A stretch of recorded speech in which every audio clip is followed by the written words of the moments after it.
Welcome to another Boltz Auction Company presentation. This one here in the home of Joanne Hume, a wonderful perception of her family's legacy. We have some amazing jazz books here signed by amazing artists, legendary artists, and Joanne herself is here to tell you more about them and give the provenance of the books. So Joanne, welcome. Or you're welcoming me actually to your Thank home. you. This is a Welcome to my beautiful home. home. Thank you. Yes, happy Thank to be here. Thank you. If you could just go ahead and just tell me, how did your family come across these people, and how did this relationship start? Well, my father was a professional musician. He played the bass fiddle. He actually played 12 instruments, but he played the bass fiddle. Wow. He had my mother and he had 7 children. Wow. So he had a regular job, and then on the weekends, he would play at all these country clubs and things like that with maybe a semi-regular person that he worked for, or he might be filling in. When I was a little kid, I did see him on the Johnny Carson show. Oh, okay, One time nice. I was staying awake all night long waiting to see your Waiting father. to see your dad on the TV. Mom let you stay up for that one. So as I was becoming a teenager, my parents' circle of musical friends kind of widened. My father had gone to a prestigious military school. He played 12 instruments and stuff. Right, yeah, and that's awesome. I mean, the fact that he was, so passionate about these musicians is what led to the friendships that allowed these signatures to happen, because he was really, associated with them, and he just passed these books around essentially, and between your mother and you, got some good autographs. Now we can regress a little bit. Yeah. But, so it wasn't that there was always music in our family, but there was always music being played on the radio, on the stereo. Right. My father came from a musical family. His brother and his sister both graduated from Juilliard. His sister was a harpist. Okay. And his brother played about 10 instruments and became the director of music in the Nashville Public School District. Wow. And then my father played 12 instruments also. So at Valley everybody was Valley Forge Music Fair. He was in the orchestra, he was in a quartet, and he was in the marching band. Wow. So as far as then how he got into, the specific, because obviously there's some amazing names here. Count Basie, Lionel Hampton. Did I see? I never got to meet Duke Ellington. Duke, okay. But I got to meet Mercer Ellington, his son, and Frank Foster, who took that over. Wow.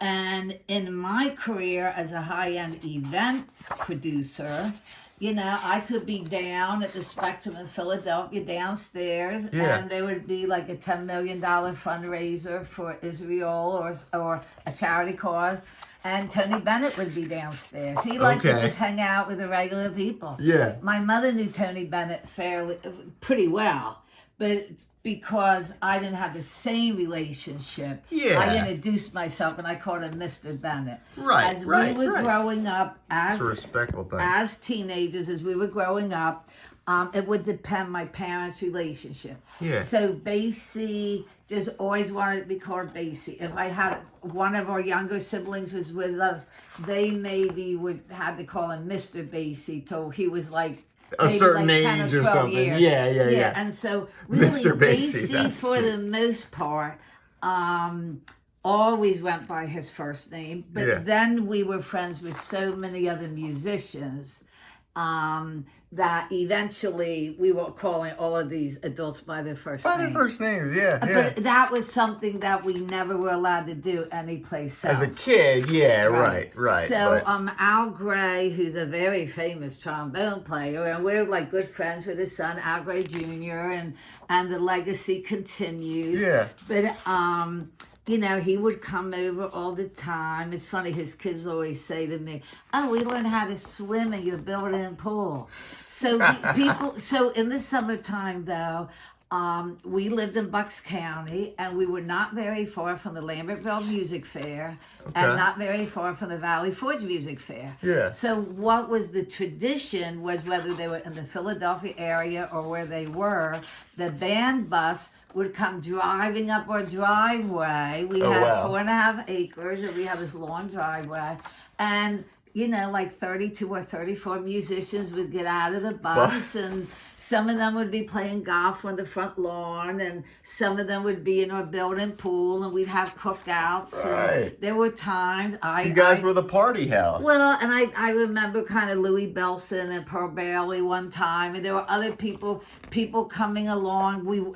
And then lots of times we wanted all the wives to come along. My mother, some of her very best friends, long-standing, were the wives of a lot of these musicians. Yeah, yeah. And then as I became an adult and things like that, what would happen would be, if they were coming anywhere into town, that lots of times we would just ride in on the band bus. They stop at our house and then pick you up.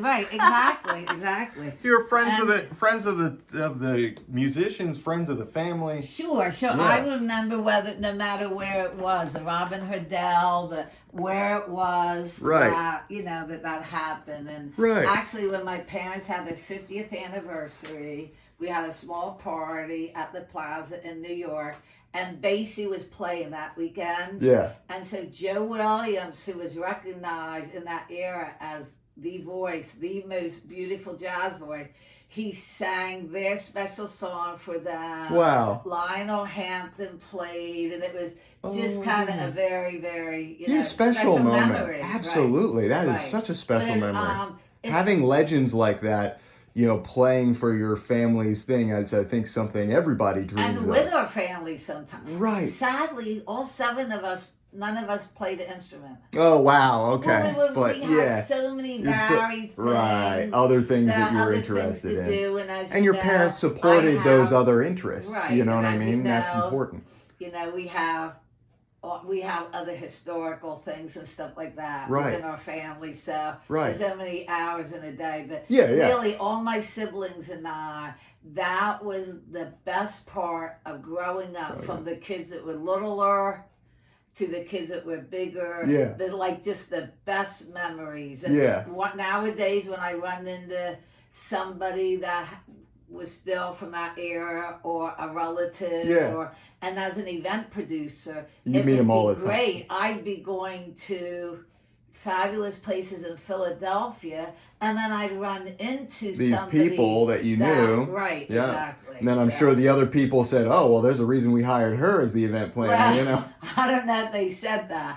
But they wouldn't have known it, but it was a big deal to all of us, because it was like having all these good friends. And the rare times my parents went out to dinner, they might be with 6 or 7 of the other musicians that live locally, and their wives and their kids. Right. That's fantastic. Well, thank you for having us in your home. Thank you for consigning these books to us. We're going to find a great buyer and a great home for them.